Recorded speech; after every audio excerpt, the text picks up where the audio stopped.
Okay, we have riser 1. We're going to open this up. And it is nice and clean in there. And the clapper is closed. So we like this one. Riser 1. Good to go.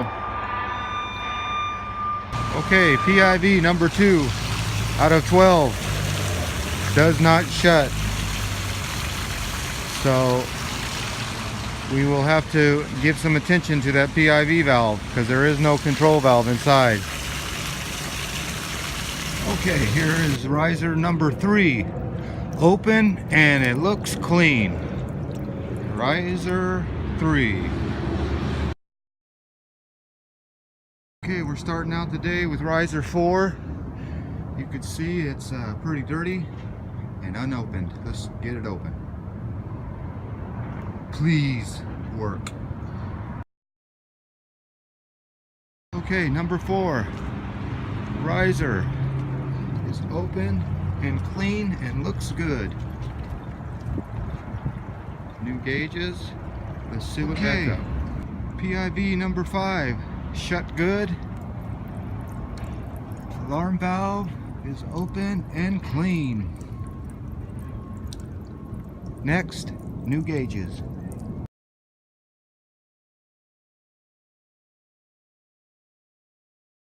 Okay, it is apparent that we've already flushed all the hydrants and we're getting ready to flush the last one here.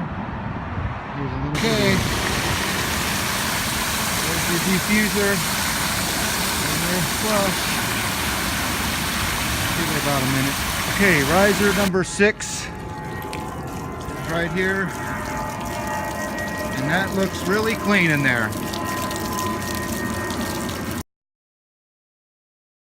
Okay, this is inside riser number 8, and riser number 8 is nice and clean in there. That looks good. It's seated real well. So riser 8 passes. Okay. Riser 9. Nice and clean inside. And the clamper shuts. So we're good on riser 9. Okay, we got riser 10 here. And it is clean. It's all clapper shuts. And it's nice and clean in there. So there you go. Riser 10. Okay, we're at riser 11, and you can see this riser valve is nice and clean and shuts properly. And there goes the top. So riser 11, clean and good. Okay, we're going to look inside riser 7, and as I look in there, you can see it's nice and clean. And the clapper closes. I'll try to. Okay, as we look into riser 7, you can see that it's nice and clean in there, and the riser clapper closes real good. So riser 7 is good.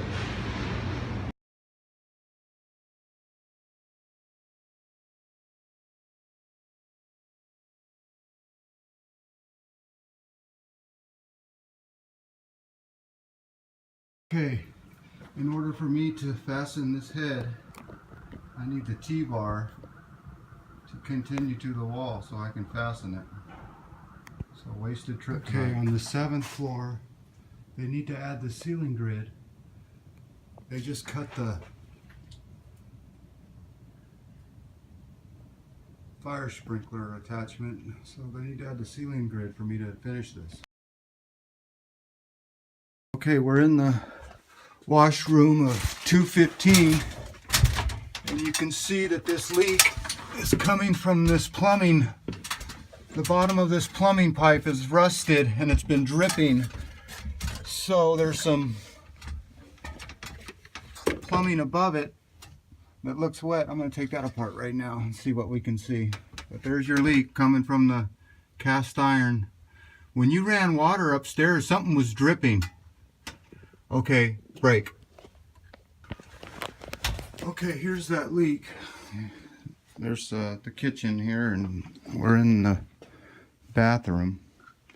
Here's your washer and dryer pulled out. That's where this. So he's going upstairs to cut the.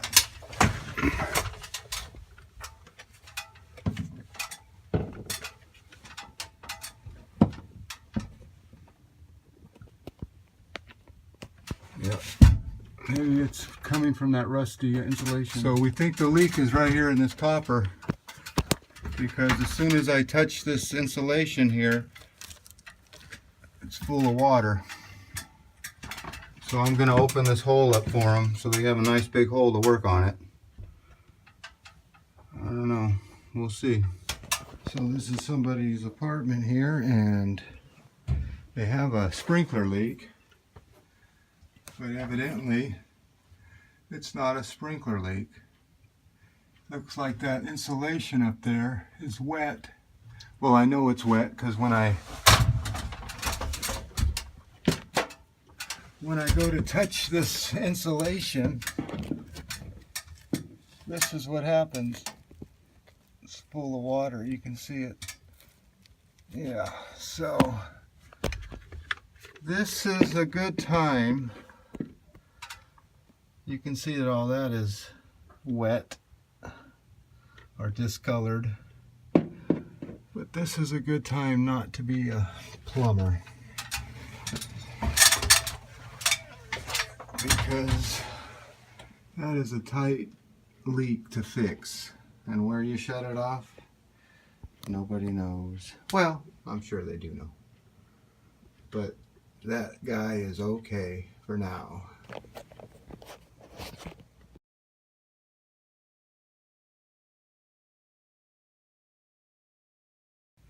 Well, there's the leak. It's up above there. You can see that the insulation's a little discolored there and over there, but I think the 90's leaking.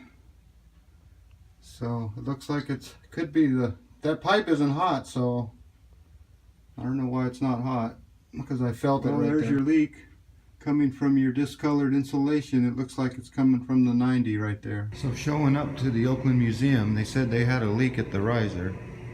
So I look around and aha, they have a 6-inch Vic that seems to be dripping pretty good. It looks like it's been dripping for a while and just started dripping good now that it's raining. So put a wrench on that. Oh, look who did the 5-year there. So my 50th birthday, I'm coming to change out these Vics, and come to find out, it's a pinhole in the pipe. Can you see that? So I got a bigger problem than just a couple of leaks. Well, it is apparent that I am in the Oakland Museum garage, and I had to replace that whole piece of pipe. And the water is on, and the pipe is dry. The ground is wet. But here was our problem, right here. You can see that little pinhole there. Yep, that's it. That's your leak. So I replaced that piece of pipe with that new piece. So that's what we're due here on that big old system. Peace and love and all that hippie jazz. Okay, that pipe is dated and signed, and there's the pinhole with a little bit of paper clip sticking out. Isn't that pretty? Well, if you like it, I like it. Job finished. Not too bad for a 50-year-old. Well, I thought I'd get my pretty face or unpretty face. Whoever's watching could determine that. This is gonna be PIV riser number 5. So with that, one more to go.